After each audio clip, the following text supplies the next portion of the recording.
interesting? That now everybody's all like, oh, I'm not going to let the government tell me what to do, and oh, the police can't stop me from doing this, that, and the other. It's real interesting that now you have a different view on the police. But when, we've been saying all along that there's been things structurally that's not right with this country, and structurally, not saying all policemen are bad, because not all of them are. Yeah. There's things wrong with the police force and the way they operate. Silence. All right. So. One more time. Hold on. Okay, go.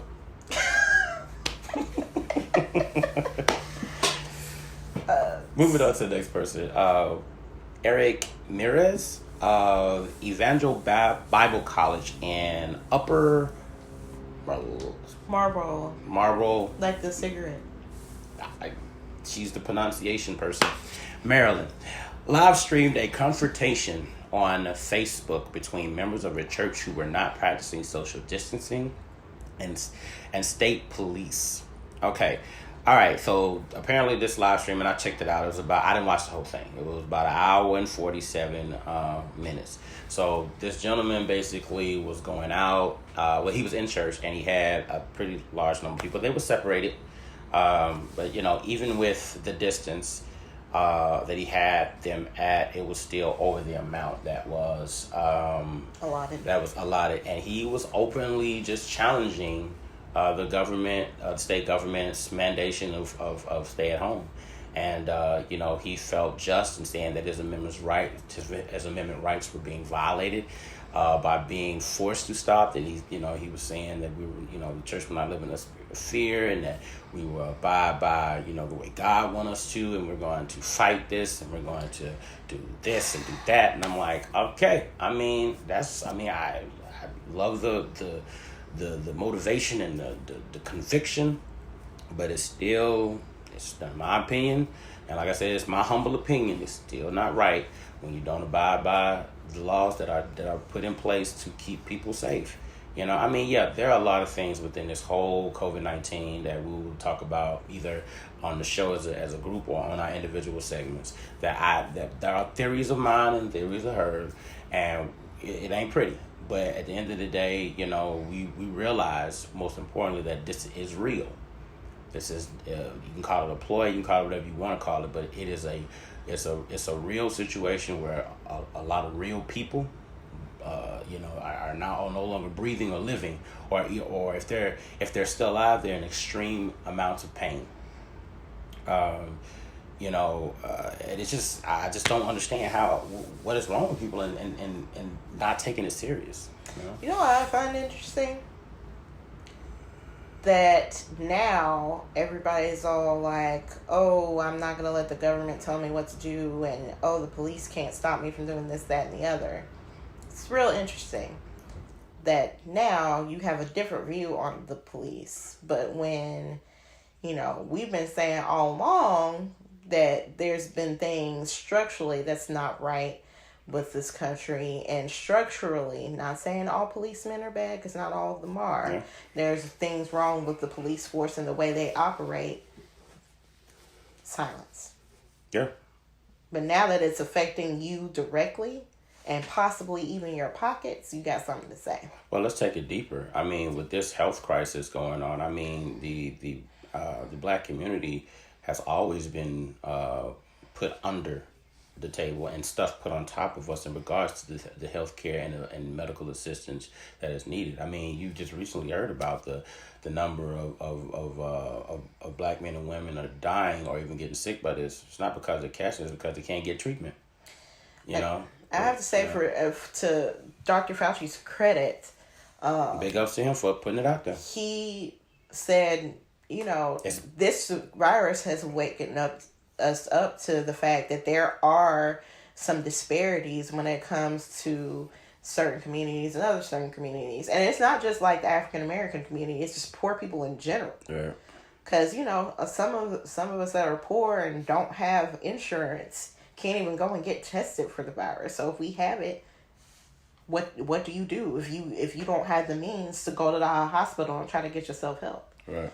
So, I don't know. I mean, yeah. This is anyway. Moving forward. Yeah. We have a list of ministers. We're gonna keep it going. We got another minister, a Reverend Alvin Gwynn Sr. He's a 74-year-old leader of Friendship Baptist Church in Baltimore, Maryland. He don't need to be out there.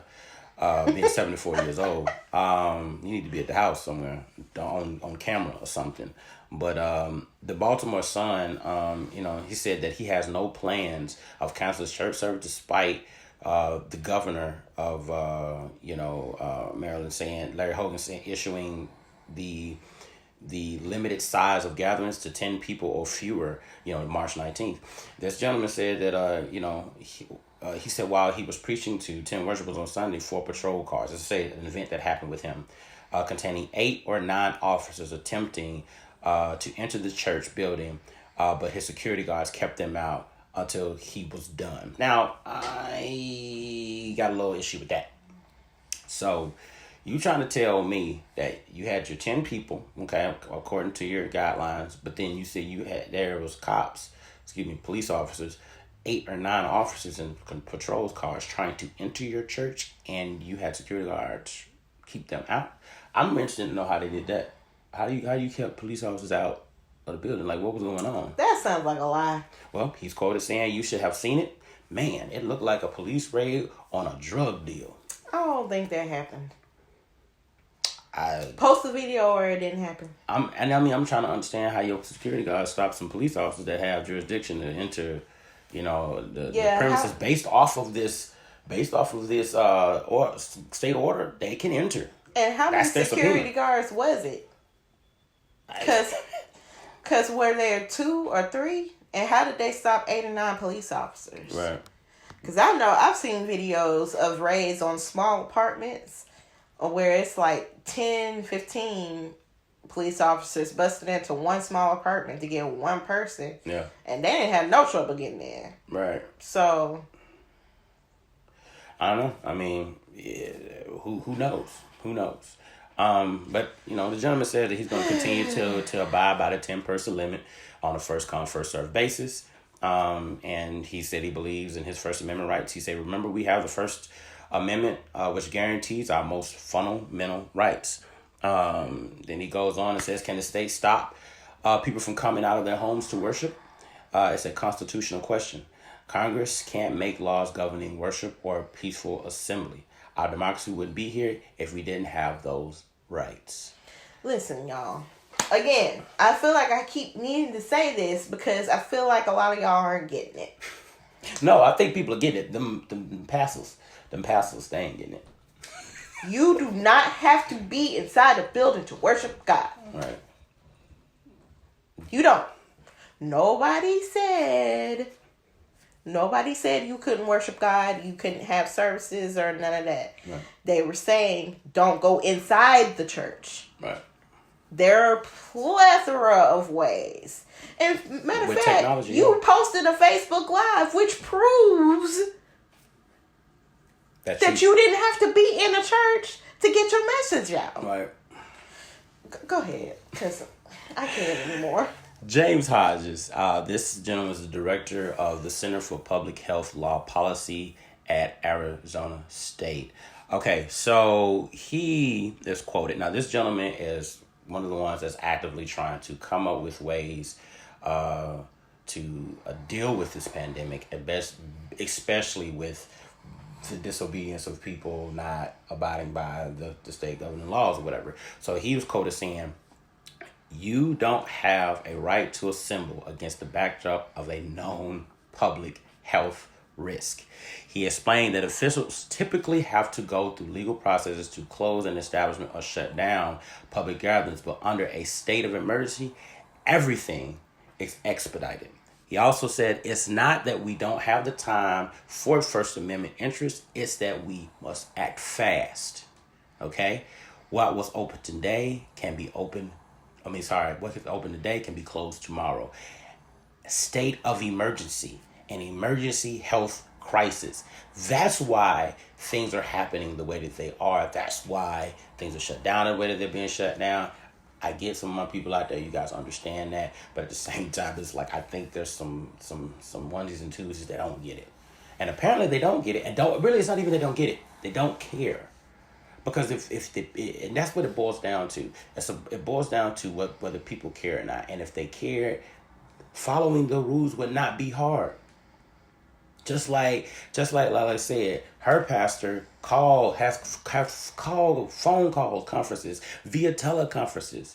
You know what I mean? They have ministers go out there and they sit and they just, they do drive-bys and have people speak. And the people want to get out of the house. I understand that. But at the end of the day, man, like, this is an emergency health issue that needs to be respected, period. I mean, I didn't even say it. There's a gentleman here in Birmingham that has been, he does prison ministries and different kinds of ministries. Mm-hmm. And since he's not able to go into the prisons, you know what he's been doing? Right. Standing on the side of the road and holding up posters with words of encouragement and scripture on them for people who are driving up and down the highway to see. Mm-hmm. He's getting his message out, and he's not doing it in a harmful way, and he's still staying within the confines of the law. Right. Your message doesn't have to be in a church in front of a group of people. Your message can get out there in any way, and that man showed that the love of God can be given even on the side of the road as people are passing by. Absolutely. Here's another individual. I mean, I'm not the biggest fan of this gentleman. Neither am I. He's half and half. Yeah. Up and down for me. I mean, I respect the things that he's done in the past, right, but he's had some... Yeah, along the way. That's issues. A whole different thing. But Reverend Al Sharpton, and I picked this quote because I thought this was just profound what he said. Reverend Al Sharpton, he said, he's quoted saying, "I have been arrested over 30 times for civil rights and civil disobedience. Twice for 90 days and another for 45 days for standing up for the people's civil and human rights. These separate incidents involving leaders of faith putting people's lives in danger is not a matter of civil or human rights, nor is it a statement of faith. It is self-aggrandizing." Aggrandizing. You know what? I'm going to have to take some vocabulary lessons with Lala. Go ahead. It is self-aggrandizing. Aggrandizing. What she said. Reckless behavior of those shepherds who would risk their sheep rather than lead their sheep. Listen, people, I mean, that right there is just, to me, is the most profound thing this man has ever said. One of the most profound things he's ever said, especially during the situation. And basically holding his peers and his counterparts accountable. Because, I mean, it is reckless. It is reckless. It's nobody's rights are being violated. Nobody's being said you can't worship God. Nobody's being held at gunpoint and saying it's not like the Roman times where to be a Christian was to be put to death. That's not what's happening. It's just literally saying keep your behind at the house so you don't die. Period. I'm going to say this in closing. If you are continuing to have church services and there's more than 10 people and you're not practicing social distancing properly and all of that, if someone in your congregation contracts this virus and dies, then that is on you. Yeah. And that's something absolutely. that you're going to have to deal with in your spirit. And that is something that I feel like, will have to stand before God for. Mm-hmm. Because it didn't have to happen. It could have been avoided. It could have been avoided. So, I mean, we talked about earlier, somebody's church member died. Now, if that is the case, then you are going to have to live with that. Pastor Tony from Louisiana. Yeah, Tony from Louisiana. You are going to have to live with that and own up to the fact that you were wrong in somebody's life. If it's true. Yeah. He said it's not, but you never know. Somebody paid the price with your arrogance. Yep. Paid the price with their life. And I'm glad you said that word, because that's what it is. It's pure and utter arrogance and pride beyond belief, because it's nothing to do the simple thing of stay at home. And like, you can create there are classes online. You can create entire classes and worship ministries online. The technology we have, you can have worship service online. I've seen people that they're having proms on Zoom. So what, I mean, you can, there's nothing. Look, God has blessed us with the intelligence to create technology and create things that not only we can use for our own personal gain, but also to give him praise and worship him. And I mean, who says this wasn't God's will? I mean, obviously, things have been put in place because, God is all-knowing and he knew that this was coming. And so technology... Yeah. Was put in place. Now, technology is not always good, but you can use things for the good of God. Yep. To spread his word and spread his knowledge and spread his word. And technology is one of those things that's in place for that to happen. That's why so many churches have video ministry, because they see the power of technology and the power of video and film and et cetera, et cetera. So, like I said, these gentlemen, I feel I'm with Reverend Sharpton on this one 100%. They are being reckless, they're being prideful, and it's very dangerous what they're doing. And just like Lala said, if anybody dies on their watch, it's on them. All right. So, on to our next topic. So, we kind of want to talk about how the coronavirus pandemic and the quarantine is affecting sports and entertainment, because this is like an unprecedented thing that we've seen where, movie theaters are shut down and sports events have been canceled, and teams haven't been able to practice, and movie shoots have completely shut down. Yeah. A lot of films we were waiting on, a lot of shows we were waiting on have been canceled or pushed back until further notice. So it's kind of weird. I don't think in either one of our lifetimes we've experienced anything like this. Not even with the H1N1 situation. Yeah. This didn't happen. No. I don't think anything shut down during H1N1. Nope. And then Ebola also happened and nothing shut down. In fact, that was capped real quick. Right, exactly. So this is strange. So one of the biggest things was the Olympics was supposed to happen this summer in Tokyo, and now they've pushed that back to 2021. Right. Next summer. Right. July 24th, August 8th of 2021. Yeah. That's whole year. So weird. I remember all the Olympics, and I don't think at any point the Olympics had to be canceled. Even with that bombing or whatever that happened. In Atlanta. Right. Yeah. I remember that. Yeah.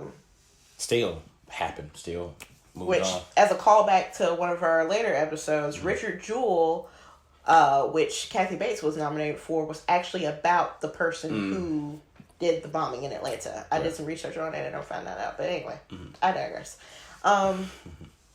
Yeah, and then even with all the things that were going on with Brazil and how the water down there wasn't safe and contaminated, and they had to do a whole environmental plan to basically flush out the ocean or the water, the body of water out there, because it was filled with trash, and that's the cleanest it's been in 20 years or something like that. Yeah, so.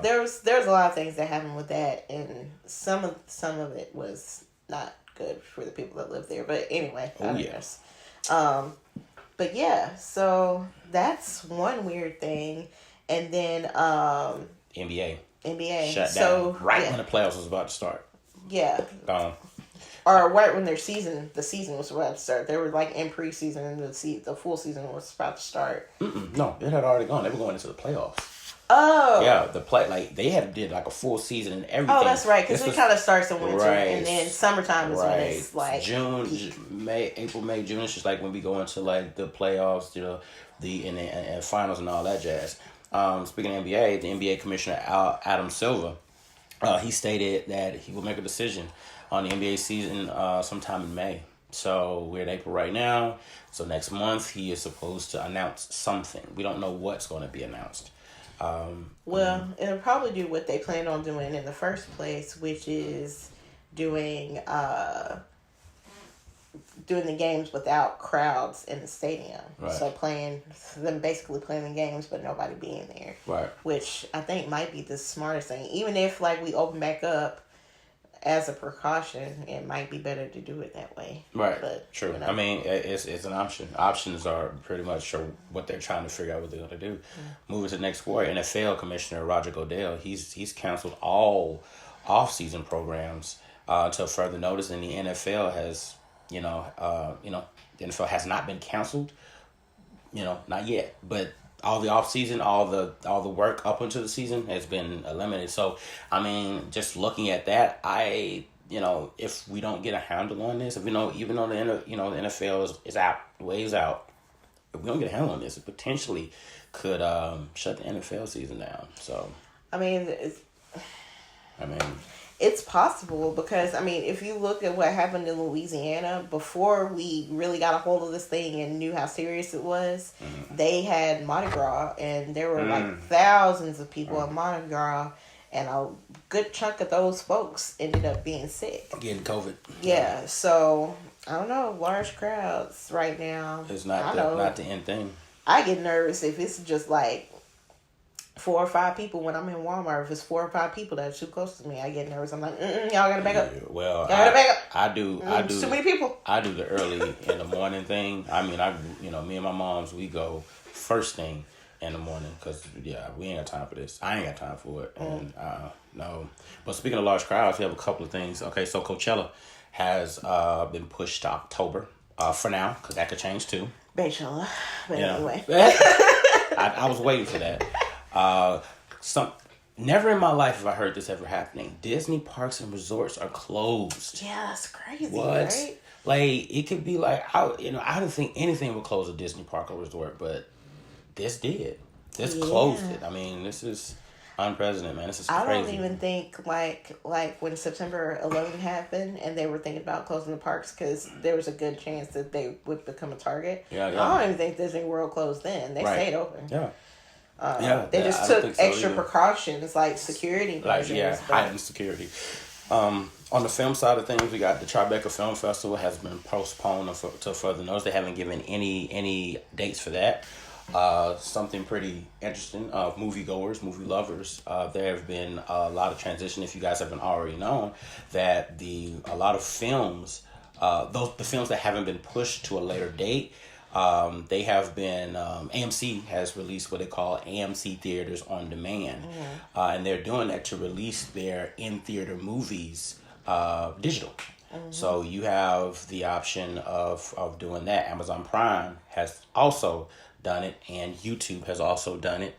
And Disney Plus, they have taken their films, like Onward, and it's already there. Great little animated film. It's really good. And Artemis Fowl is a film that hasn't even been released yet, but it's going to go straight into Disney Plus. And there are other films that's a part of the Disney family that are going to go straight to Disney Plus, which is crazy. So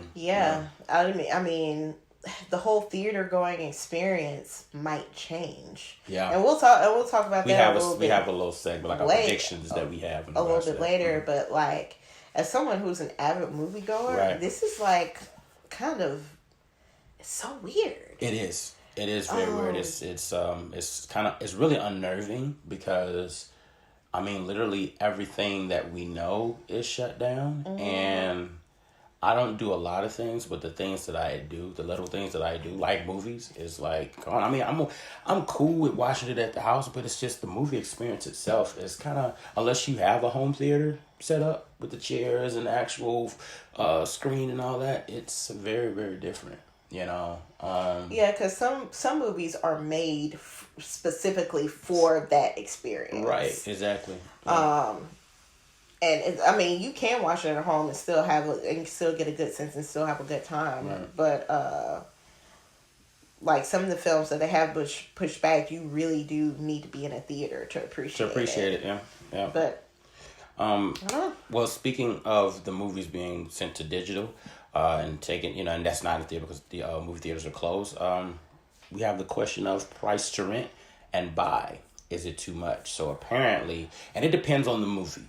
Whether between YouTube, Amazon Prime, and AMC Theater Also on demand, Google Plus, and Google Play. Google Play. They, if you are with Disney Plus, it comes with your package already. Whatever you pay monthly is what you pay monthly. There's nothing additional. No additional. But all charges. the other ones, they have other pricings.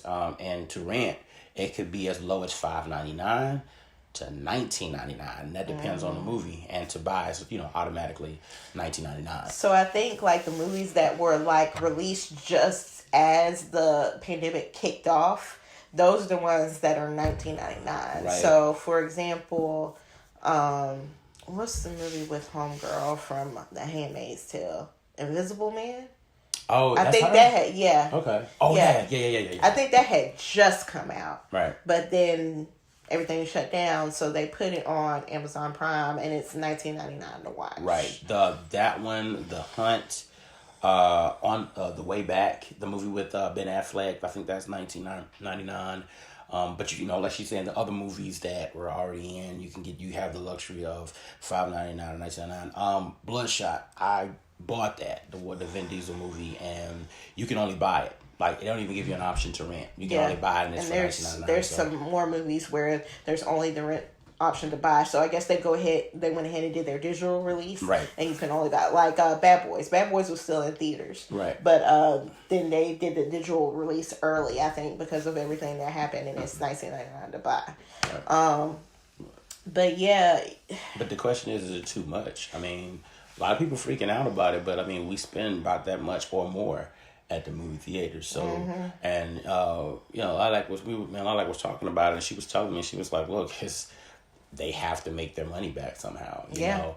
And I was like, yeah, you're right, because they're losing a lot of money, because it's like they didn't just make the money off the films, movie theaters, of course. It was also the concession stands, and that right there alone, that's millions of dollars lost. Because it's been times when we go into the movies and we just spent like $40. You know what I mean?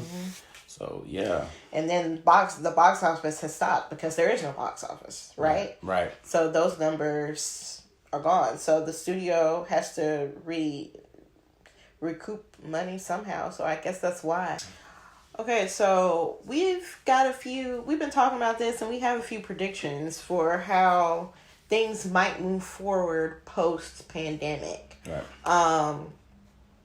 So it's brought up a lot of interesting points about how we operate as a society in close quarters, right? Right. So... And this is in regards to the entertainment industry as a whole. Not necessarily the whole world per se, but just the entertainment industry. So what we think. Go ahead. Yeah, but... because movie theaters now, I think people are going to take a second look at because...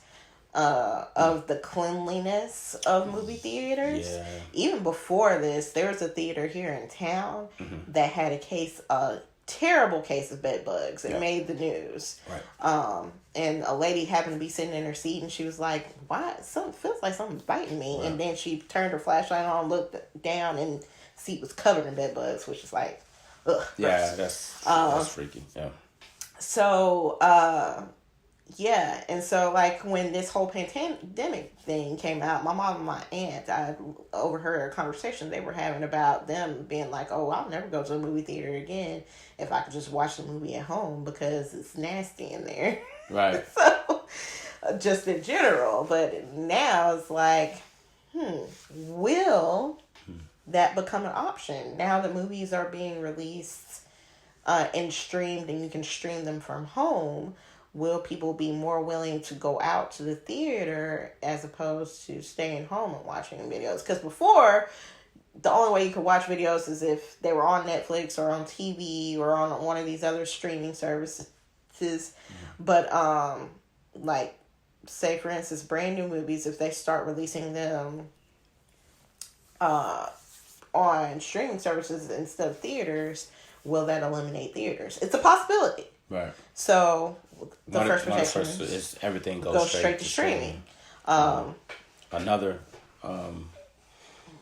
concept in regards to streaming is that all sports would be viewed pay-per-view. And this is kind of a random idea that Lilac and I was talking about. I was like, since we're talking about everything being streamed, I mean, they could actually do sports or even concerts via stream. I was like, it was a movie I saw a while ago. I can't remember exactly what the name of it or whatever, but old school movie. But they had screens in the place of people's faces, but they were there actually watching, but they were actually the screen, and the screens would replace the person and give like athletes and artists like the live event. Like you can actually hear the audio of the people, but it'll just be screens. That's like some like Metropolis, unearthly, technologically taking over type world, but that could potentially happen, to me. And like even before this, that was like, if anybody has watched the show Portlandia, it's Fred Armisen and Carrie Brown. And they kind of made a joke about this, like, before any of this happened, where they decided not to go to, like, a music festival. And instead, they stayed at home, and then they had these little masks where they could experience the festival virtually. And instead of them going, it sent out one of those... holographic projections. It was like a... what's the flying camera? Drone? Yeah, it sent a drone in their place. So the drone was flying around at the festival, and they were sitting at home with like a helmet looking at the drone through the camera. That's crazy. So before even this happened, they made that joke on that show. Right. Shout out to Portlandia, it's hilarious if you've never seen it before. That's crazy. So it's a possibility.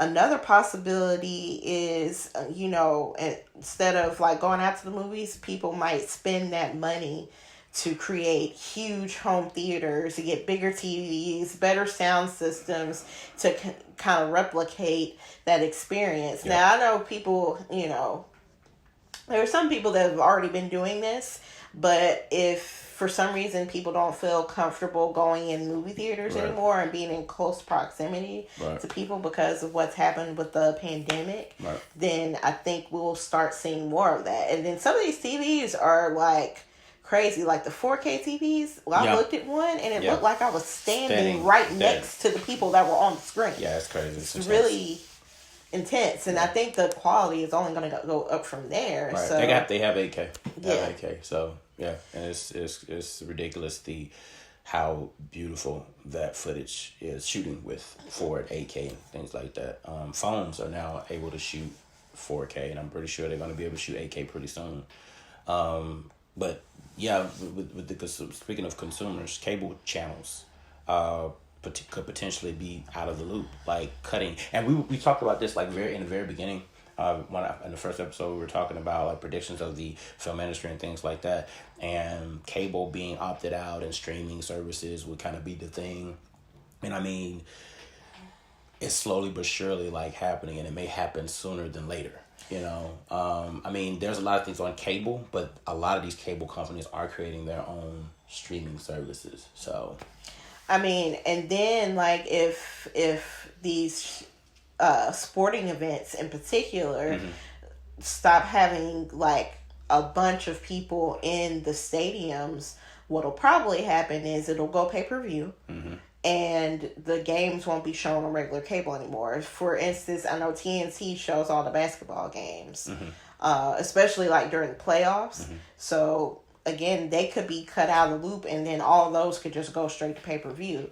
So that, the NBA and everybody that's involved with that recoup money from people not being in the actual stadium. Right. I mean, they're kind of already doing that, because if you think about it, like not every game is aired. So the games that are not aired, like if you may be a Milwaukee Bucks fan, you're not going to get, and you're in Alabama, you're not going to get every Milwaukee Bucks game.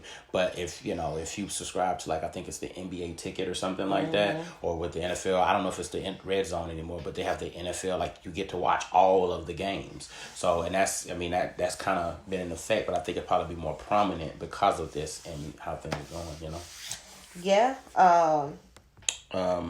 It may, and this may lead to the complete elimination of theaters and stadiums and venues. It could, man. Really because could. If creating you want to go virtual experience. Yeah. So if you want to go to a concert, you could do the concert at home. now.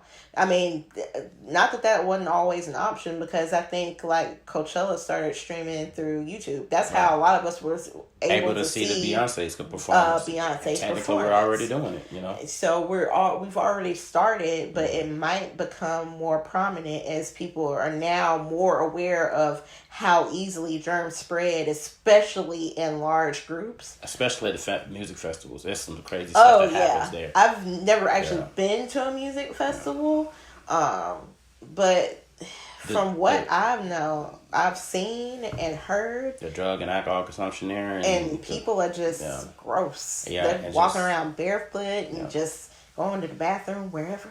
Yeah. Right about now, you won't be passing nothing to the left with this COVID-19. You're gonna just puff and hold. All right, everybody got to bring their own. You got to bring your own BYOB or BYOS. You know what I mean? Oh yeah. So, but anyway.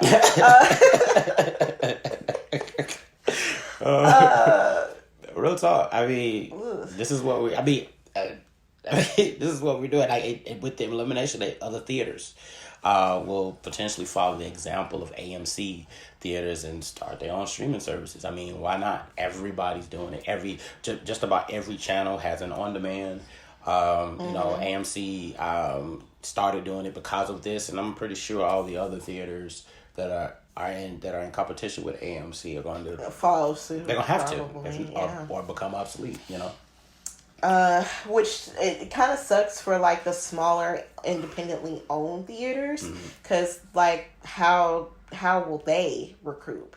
Right. I know here we have the Sidewalk Cinema, which is a independently owned theater here in Birmingham that plays a lot of independent films and things, and they've even started to do like this streaming option, but I know other small theaters might not have that option. So though again, small business is what a big business will figure it out. Right. Small business is what'll be hurt in the long run. Right, because they might not have the financial, strength to accomplish that. Even though there are other avenues, and hopefully, if there's a will, there's a way. You know.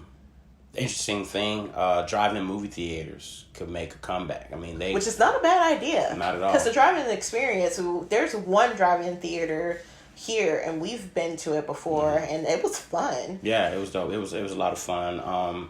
I mean, it's everybody's kind of in their own space, which is kind of social distancing in a way. And I could definitely see that potentially being a replacement.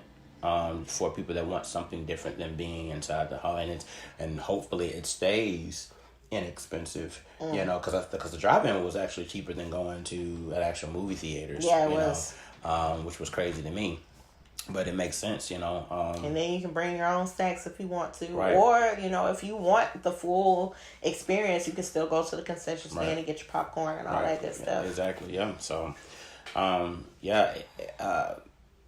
I think I really think that this whole pandemic situation is going to put people on edge, even with the potential talks of the government opening back up, or the economy.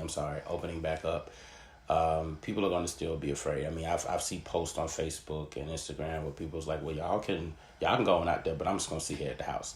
And it's a joke, but people are serious because.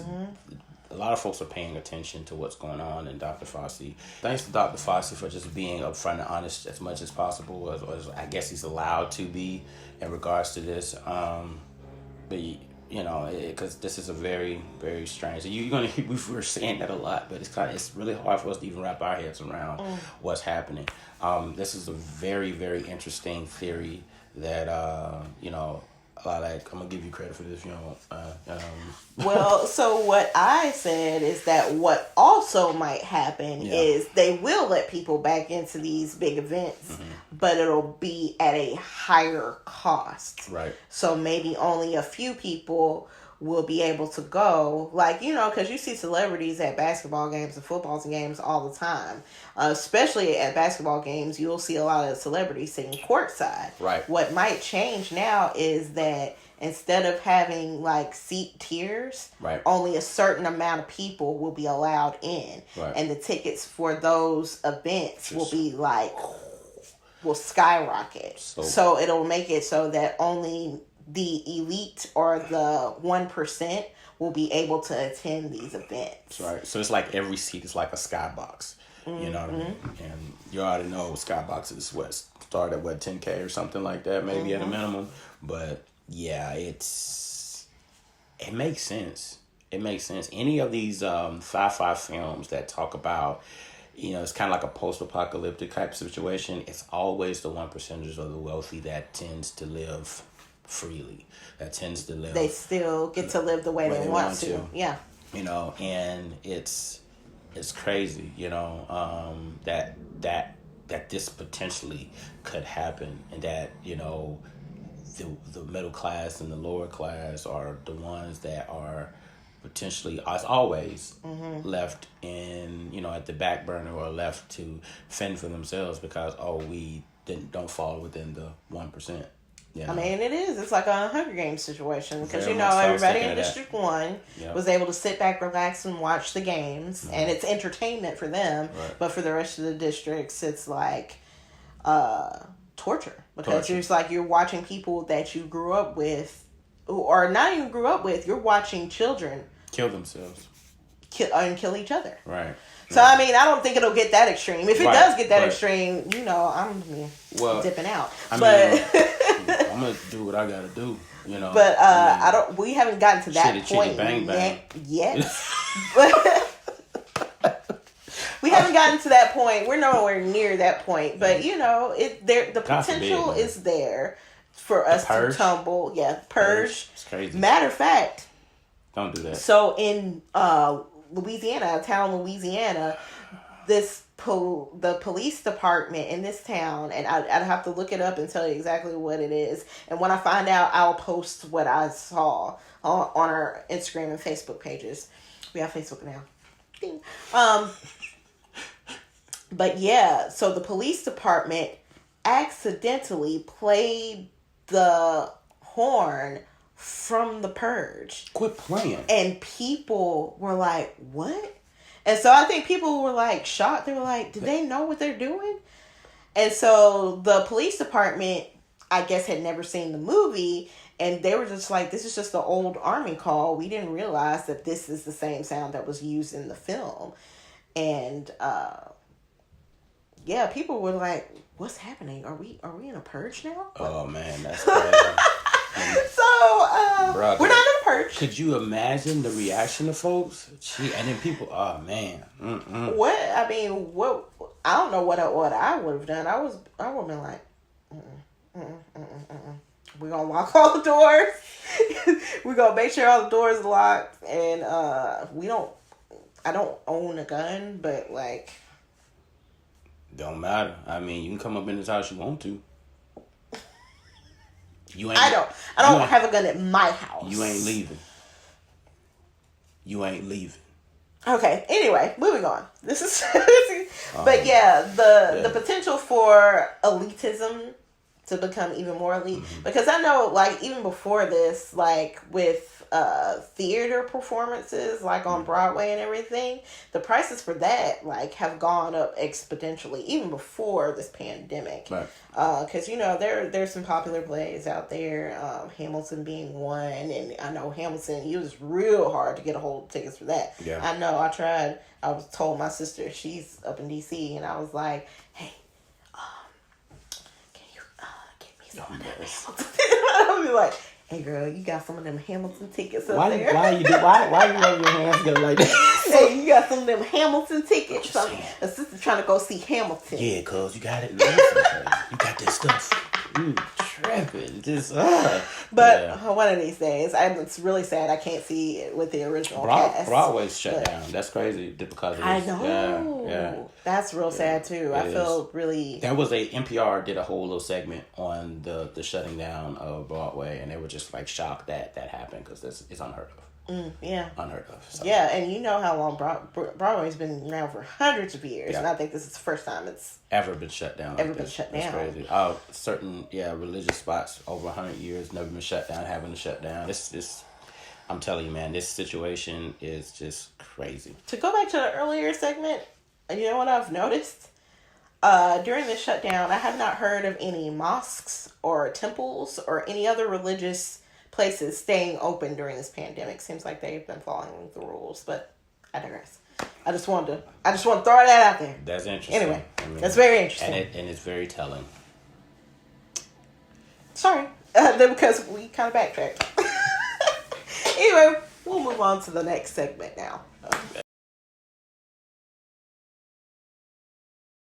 I'm only going to say this once